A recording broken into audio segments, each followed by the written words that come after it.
saya Muhammad Daniel dan pada hari ini saya membentangkan tentang isu kebeluran. Jadi, apakah yang dikatakan dengan isu kebeluran? Kebeluran adalah isu yang terdapat di setiap negara yang mengalami masalah ekonomi ataupun masalah peperangan yang mengakibatkan negara itu tidak mencukupi makanan dan orang-orang di negara tersebut tidak mendapat makanan yang sihat ataupun yang cukup. Jadi, Berita Harian mengeluarkan pernyataan bahawa lebih daripada 114 juta orang yang mengalami kebeluran akut tahun lalu berikutan dengan perang dan bencana iklim.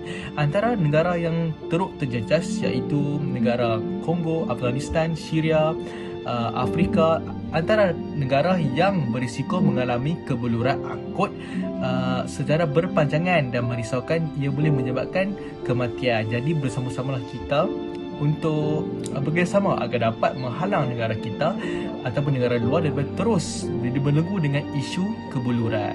Terima kasih. Hai, saya Santia akan membentang tentang akibat kebeluran dan puncanya. Akibat kebeluran berlaku disebabkan peperangan, perebutan kuasa politik dan kegagalan menguruskan sumber kekayaan negara, menjadi punca peningkatan kebeluran dalam kalangan penduduk dunia masa kini.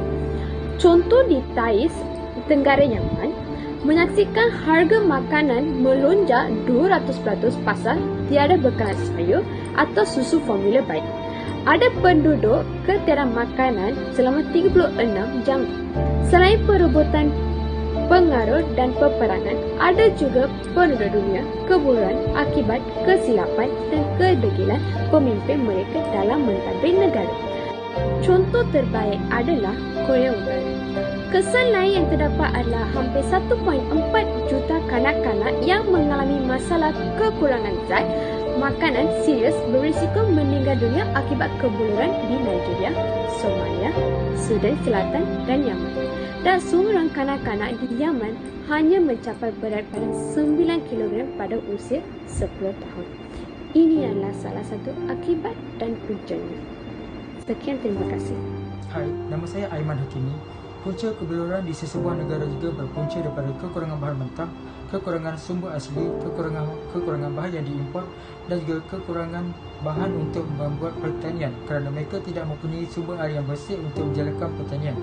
Ini menyebabkan orang ramai tidak mendapatkan bekalan yang mencukupi untuk makan pada setiap hari dan mereka perlu mengahadkan makanan untuk dimakan pada setiap hari. Bahkan ada juga orang yang tidak dapat makan untuk beberapa hari kerana ketiadaan makanan, terutamanya kepada kanak-kanak. Mereka tidak mendapat nutrisi badan dan zat yang betul untuk dimakan pada setiap hari dan menyebabkan mereka menjadi lemah dan tidak bertenaga untuk menjalankan kehidupan harian. Dan ini boleh menyebabkan mereka mudah jatuh sakit dan boleh membawa kepada kematian. Terima kasih. Hai, nama saya Muhammad Anwar bin Muhammad Razwan Yau dan saya akan mempersembahkan tentang cadangan-cadangan dari ahli kumpulan. Yang pertama adalah memberi sumbangan kepada negara Afrika yang memerlukan. Kita perlu menyumbang seperti makanan, duit dan barang keperluan kepada orang yang memerlukan, walaupun banyak atau sedikit. Ia tetap akan memberi kesan besar kepada mereka. Sebagai contoh, setiap organisasi perlu menyediakan peti sumbangan untuk memberi sumbangan kepada negara Afrika. Yang kedua adalah memberi sokongan pekerja kecil kepada negara Afrika. Menyokong dan melatih petani kecil adalah penyelesaian terbaik untuk keselamatan makanan di masa hadapan. Kombinasi bantuan, pendidikan dalam kaedah teknologi rendah seperti penanaman padi dan pengairan yang lebih baik dan pengenalan benih dan baja yang lebih baik dapat memicu revolusi hijau di Afrika. Terima kasih, itu dari saya. Assalamualaikum, nama saya Ilham Muhammad Hasibi Muhammad. Jadi saya akan menerangkan cadangan yang ketiga. Jadi cadangan ketiga ialah cukai derma. Di negara Malaysia, kerajaan perlu meletakkan cukai derma jika rakyat membuat setiap pembelian di kedai. Contoh, kerajaan akan mengambil 20% setiap individu membuat bayaran setiap resit mereka.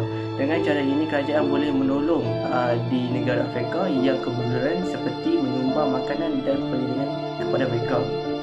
Okey, yang keempat ialah keadaan ekonomi perlu diperbaiki. Okey, kerajaan Afrika perlulah menambah baik dalam sektor ekonomi yang asas seperti sektor pertanian, sektor peternakan dan lain-lain. Kerajaan juga boleh memberi bantuan kewangan, mesin baja dan lain-lain. Selain itu, kerajaan perlulah membina tali air bagi memudahkan penyaluran air ke sawah dan juga kebun. Okey, yang terakhir ialah yang kelima, menjaga alam sekitar. Negara perlulah ada semangat memupuk, mencintai dan menghargai alam sekitar. Oleh itu, kita dapat mengurangkan bencana alam sekitar yang kita sedang alami sekarang dan juga isu kebuluran pada masa kini. Jadi itu saja daripada saya. Terima kasih.